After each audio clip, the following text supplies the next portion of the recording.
back to the Creative People Show. I'm Stephen Brown, the host and producer, and I have with me a friend of mine, Tyler Bueno, and we're going to talk a little bit about the stuff he's done, the stuff he's doing, the stuff he's going to do, and we're going to give a little advice to you folks out there who are maybe interested in being in the field that he's in. Thanks for coming on, Tyler. Yeah, thanks for having me. Yeah. We met a few years ago, and I think it was the first time we met was when I auditioned for your play. Yep. Your musical. Yep. It was called Who We Really Are. Yep. It was very good. I really enjoyed being a part of it. Of course, I played the old man. Duh. I tend to play those parts for some reason. I don't know why. Yeah, it was fun. And unusually, most of the time whenever I go on audition or set for a commercial or film or whatever, I know at least one person in the group, but in this case, you know, they were all new. Yeah. They were all new friends, you know, and I don't know what they were thinking, you know, whenever they saw this old guy come. Oh man, he's not part of our crowd. But anyway, talk a little bit about your inspiration. I know you're a playwright, you're a writer, you're a songwriter, you're a singer, producer, and talk a little bit about your process on how you write a play. It depends on the play itself, like which way I want to go. For Who We Really Are, it started in 2016 after I had met my wife, who at the time was my girlfriend. Yeah. I learned a little bit more about her past, and so I started to write this small one act for my theater class. And my my instructor at the time said it was too juvenile for him. He didn't like it. Oh, really? So I shelved it, went back to it later on, and 2017 I wrote the first version of it. We put it on. And what I did was I really put a lot of who I am and what I believe, so there's always a bit of faith in everything that I write. And so that play in particular was really about how I met my wife and things that she went through, things that I went through at the time. And the character you played, Pops, was based off of a man who practically raised her after her father died. Yeah. And so he was like the faith element, because in her life and even like now he's the faith element in her life. So really my process is just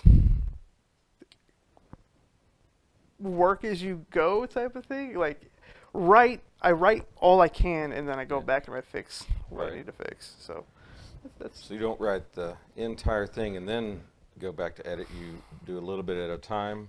It's both. So like sometimes I'll write some days I'll write like 5 scenes in a row, and then I'll go back and reread them, like, that doesn't really work. So then I'll go back. Or there's times where I'll write a whole script in one day, depending on how inspired I am, and then I'll go back. Yeah.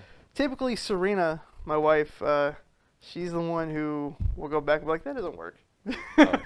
She's your proofreader. She's like, that doesn't work. You need to fix that. Editor. I tend to fight her on it, and then afterwards I'm like, no, you're right. Yeah.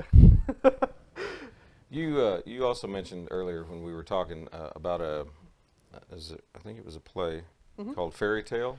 Yep, that was I didn't see that one. That was 2016. That was before Who We Really Are.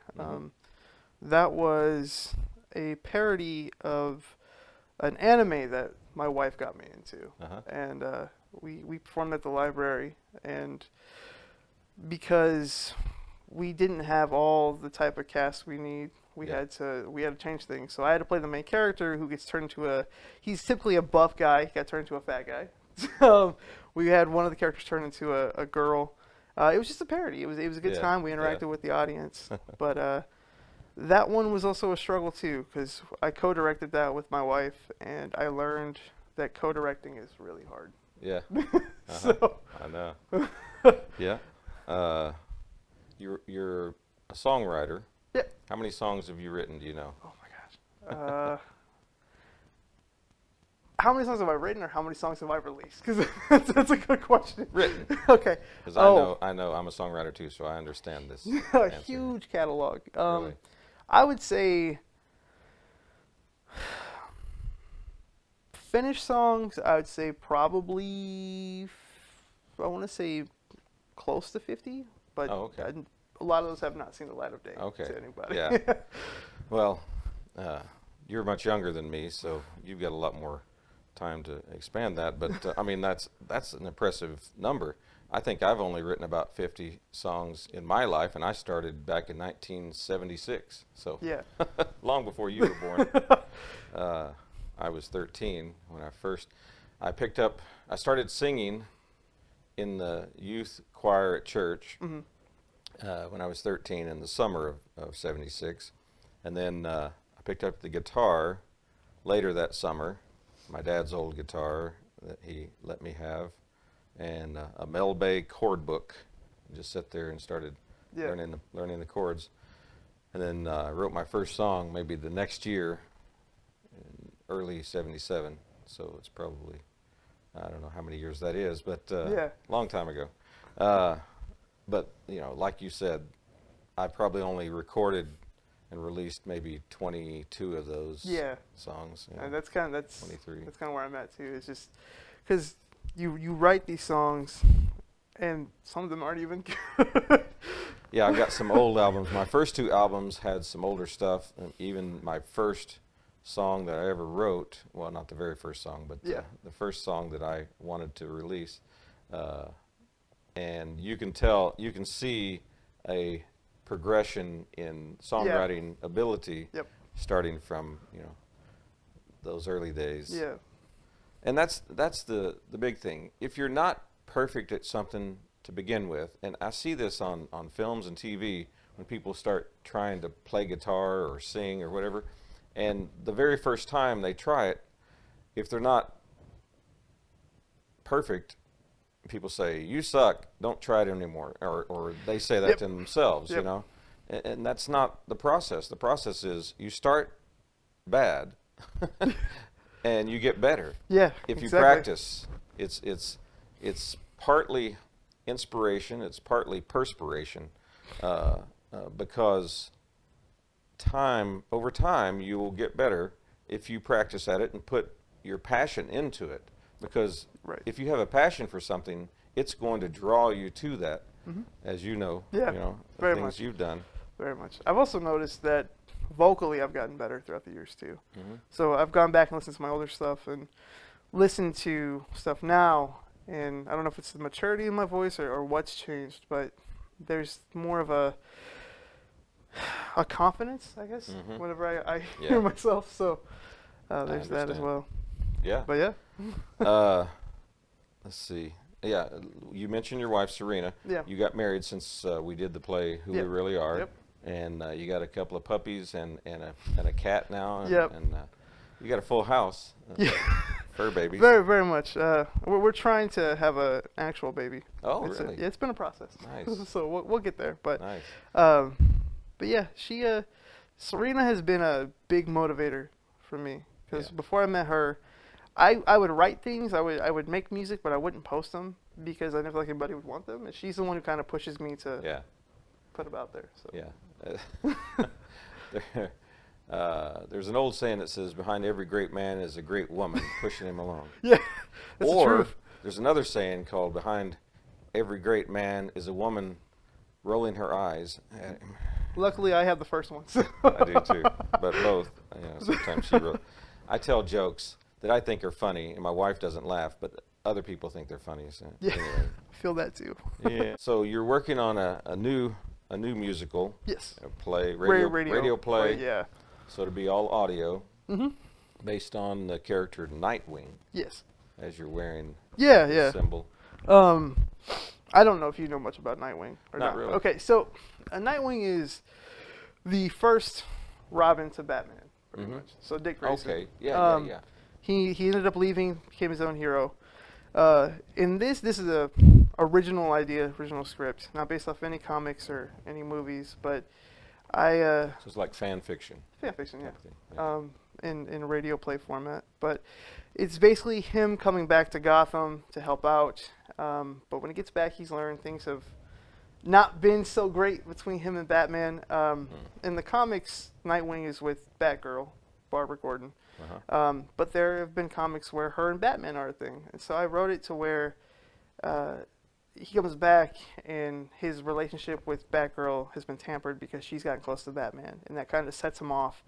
And it's more of like, I'm going to prove that I'm a better hero than Batman type of story. Uh-huh. And in that, he ends up getting a romantic interest with Harley Quinn, who was at this point in the story the Joker's girlfriend or right hand person. Yeah. And they're both broken people who've been mistreated by their higher up, I guess, and so they kind of cling on to each other, and so that's what the story's about. I heard that name and I saw the character Harley Quinn. Yeah. And it took me a while to figure out the wordplay that they were using. Harley Quinn, as in Harlequin. Yeah. that's the. It's weird. Anyway, I'm a little slow. Oh no, sometimes. you're fine. It took me forever to get that too, but and that's what it's about. Like it's her getting over her abusive past with the Joker, and then Nightwing proving that he doesn't need Batman to be a great hero. And so it's just about these two people who kind of come together and prove that they're better on their own type of thing. Mm-hmm. So, and like I told you, I've written songs for it to be a musical. One of actually the headliner song or the title song is actually on my album, Different Side of Me. So I did go ahead and record that, but I'm not sure if it's going to be a musical or not at this point. So that brings me to nice segue into his latest album. Yep. Called Different Side of Me. Yep. How many tracks are on it? Oh, why'd you ask me that? There's like eight tracks. Okay. Yeah. Like an EP. Yeah. I don't think I've ever. Have I released anything more than that? I don't know if I have at a time. So more of an EP, I guess, is what I released. But yeah, my first two were exactly 10 songs each. Then I was with a couple of groups, and we did like 12 and 13, 11, and then my last one was just 7, because that seemed like a perfect number for me for my latest single, or I not think latest it's the one single, that I have. solo. Huh? I think it's the album that I have. Yeah, it's called Momentum. Yeah. Yeah, that's the latest one. I like that one. was a 2015. I like that album. Oh, thank you. And so you are now. We didn't mention this earlier. Mm-hmm. We had talked about, and I had done just a voiceover demo for a character in another. Like, was it an animated? Oh, the Star Wars one. Yeah, the Star Wars fan. No, that was going to be a live-action musical. The script's written, everything was casted. Okay, the problem was getting. The problem was getting certain actors in the show to give time to the production, especially they were. That's always the and then they were the leads. That was the problem. So we had to shelf that project because we just couldn't find young enough actresses to play the two main characters in the show that were willing to give time. Mm-hmm. So dedicated to the process. Yeah. So and I put my heart into that show. Like the songs were all original. I had like made new characters. It was a take on The Force Awakens. And we shelved it twice. We shelved it in 2019, and then we shelved it again in 2020. Well, you had COVID come on too. Yeah. And that kind of put a damper on a lot of things. Yeah. So that's why like it didn't go anywhere. Because you sent me you sent me audio for Snoke, and it didn't go anywhere after that. So yeah. You said you were working on a future project, untitled as of yet, a musical play. Mm-hmm. And you explained it a little bit before we started shooting. Can you go into that again? Yeah. So, like Who We Really Are, which is based off of how I met my wife and what she went through and what I've gone through. This is a musical telling of. Essentially, there's more liberties taken with it than Who We Really Are. But I was in a duo. You could say I still am. It's called Kingdom Highway. Yeah. It's me and my friend Michael. Anyways. I got this idea to write this show. I'm still working on it, but about a guy who keeps kind of like failing every job he gets, and he feels like a failure. He's got no purpose. Another guy who's getting married, but at the same time, he feels like while he's getting married to this person he loves, he feels like he can't really achieve anything. Like his life is gonna stop, and so these two kind of come together, start playing music, and they end up becoming this really. They kind of take off, which is not what happened in real life for us, but they kind of take off. They get well known, and while that happens, their life around them starts to crumble. So the fame kind of gets to them, and everything else kind of just dies behind them. And so it's learning, is the fame really important, or is it more the passion of the music? Like, it's kind of like, do I have to have fame to make me feel like I've got purpose, or just creating, is that enough? Yeah. So that's what the show's going to be about. Sounds interesting. Let's talk about what you would like to convey to our viewers. And, anyone who is an aspiring writer or singer or songwriter, about the processes and about what you need to do, an actor, so forth. For me, it's different. I'd say if it's what you want to do, if music or writing is what you want to make your passion, you got to keep going at it all the time, even if it's crap that you're releasing, like we talked about earlier. Like you got to just keep moving forward, because it's going to get better.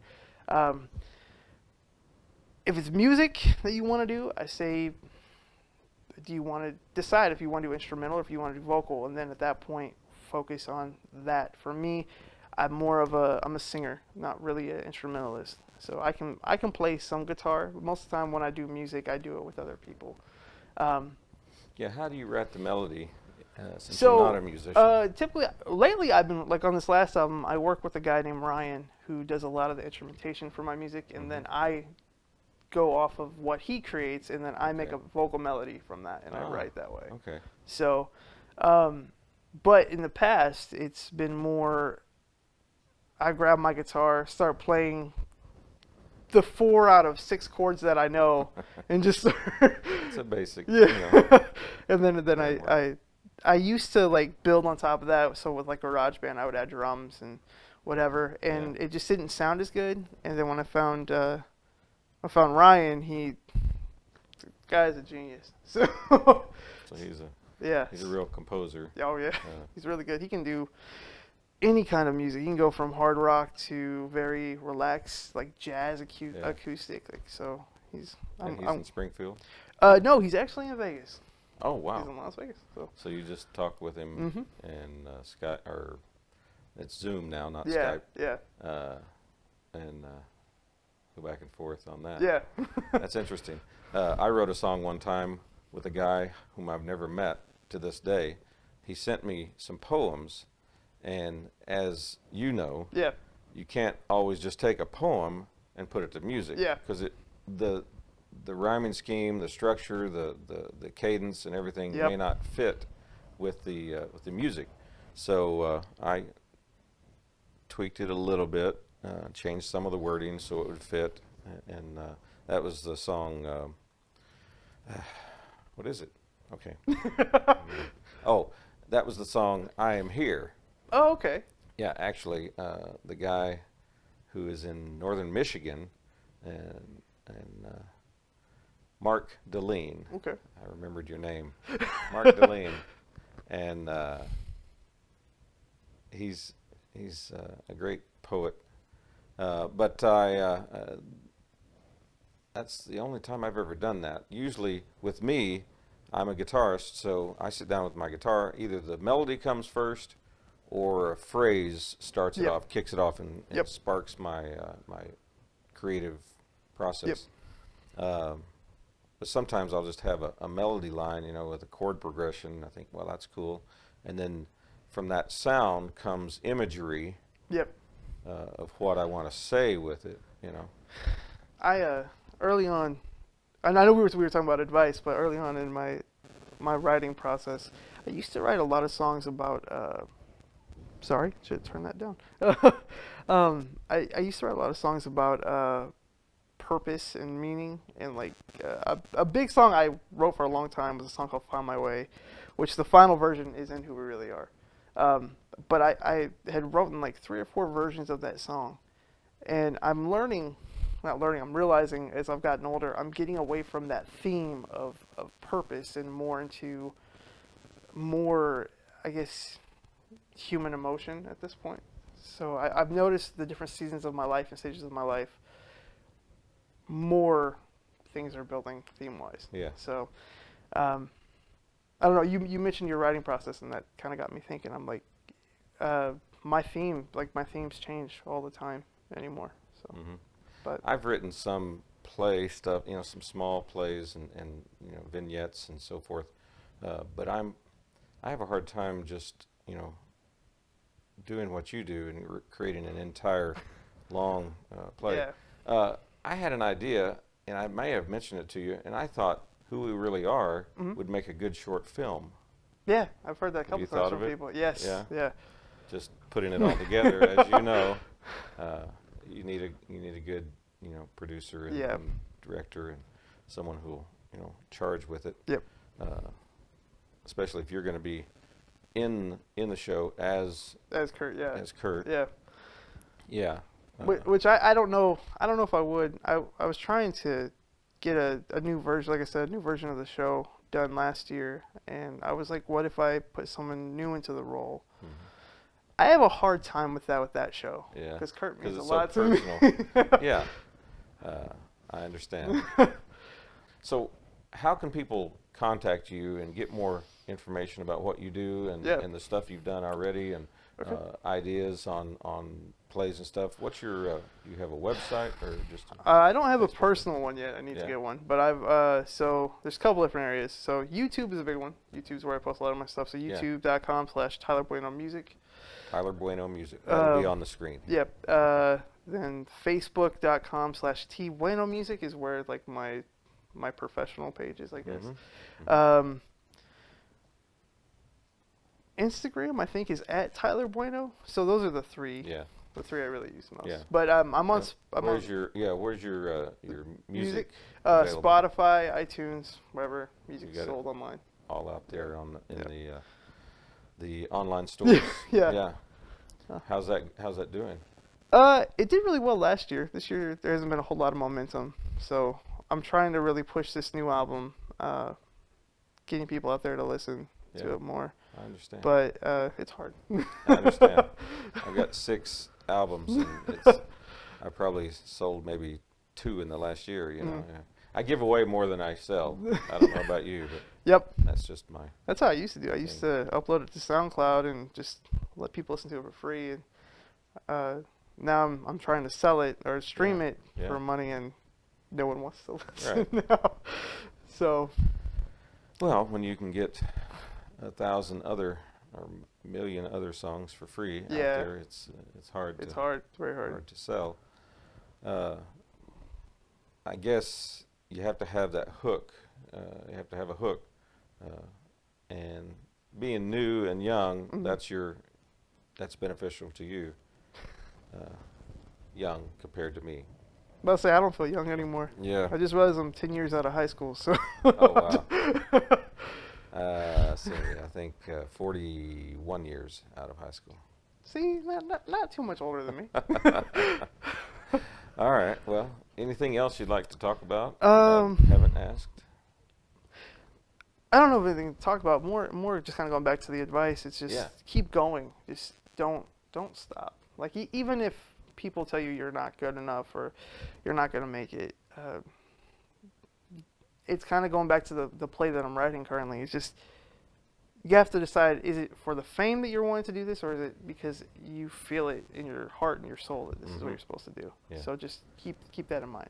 That's And really sometimes the fame comes later, Yeah. I'm not famous, but I'm almost Branson famous. Hey. Which there's a difference. There's a difference between being famous and Branson famous. Yeah. Being in the show down there this is my 4th year. Yeah. In Smoke on the Mountain, so people recognize me sometimes, but usually not outside of Branson because I'm out of context. But some people will recognize me from commercials or TV shows or films that they've seen that I'm in. I have a few nationally broadcast things and a couple on Amazon Prime. Okay. But there was a regional commercial I was in for some appliance place that a lot of people saw and said that they saw it. I never got to see it. I never was able to see it on the TV. That happened to me too. I was in a commercial. It was a mock infomercial, or not infomercial, but you know, in those infomercials, they act like they interview people to try a product. Well, I was an actor, and it was for this like cooling pillow, and was it with Opfer Communications? It might have been. I don't know. Yeah, they employ a lot of people in local commercials like that. It was one of my first commercials that I did, and I never got to see the product. Yeah. You don't either. It's in a different market or someplace. Yeah. You know. I think I heard like they aired it like across seas, so that's why I never got to see it. So. Yeah. Okay. Well, yeah. I appreciate you coming out. Yeah. Thank you, Tyler Bueno. Well, thank you for having me. Look him up and connect with him and buy his music. Please. Buy his album. All right. Thank you. Thank you.